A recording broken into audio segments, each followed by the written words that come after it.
Hey, what's up guys? Team Hard Life Captain Alberto Zertuche here.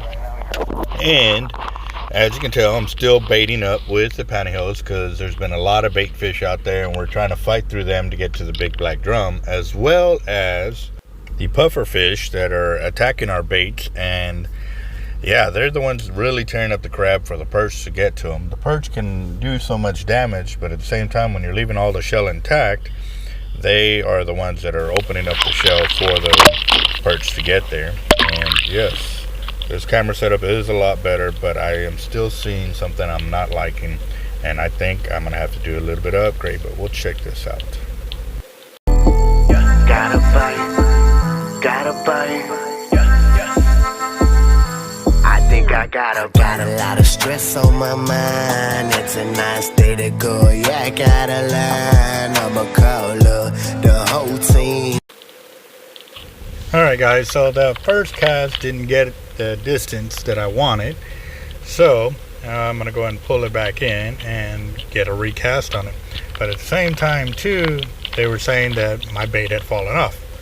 And I was like, well, let me double check. So I went ahead and started pulling it in, but you can see how quickly I pulled it to the surface and everything.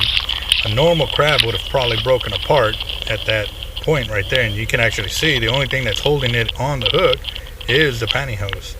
So that's another major plus of using pantyhose for your bait system. It will actually keep it there, and since we're using circle hooks, it'll pretty much ensure that they're going to want that bait. They're going to pull that hook in at the same time. So yes sir, let me get it reset back up and cast it back out.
Wow, they are really tearing up this bait, and I mean, because it's so close to the camera, there's a lot of action happening, and it's, yeah, they are all over this thing. Like I said, I actually doubled up on this bait using double pantyhose, and yep. So by this point, they've already been at it for about 15 to 20 minutes, and there's so much action in the water that they were actually burying the camera, which also goes back to the deal where when I took off the second float by the hook, and so now it's not giving it enough buoyancy to pick up the camera. So I'm actually going to take it back and re-engineer it again, which that video is coming, and I'm going to be retesting again. But yeah, no, it's getting there. It's just, you know, when I put the secondary float to pull the bait up, yeah, it helped, but now it shot me in the foot. So it's still giving good footage, and it's giving you an idea. And I'm fast forwarding a lot through this because a lot of that darkness, I mean, you really don't want to watch that. But once it starts clearing up again, which will be in a little bit, you'll get to see it. So I mean, but this pantyhose idea is great because this crab would have never lasted past 15 minutes in any way, shape, or form without the pantyhose. So there you go, guys, checking it out.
We're about 30 minutes in now, and they are still pecking away at it. I mean, you can see that the pantyhose is still there. It's still giving off sand. It's still got a large quantity in there, which is, you know, great. Like I said, I mean, but we're just waiting for that big old black drum to come along and take it. That's what we really want.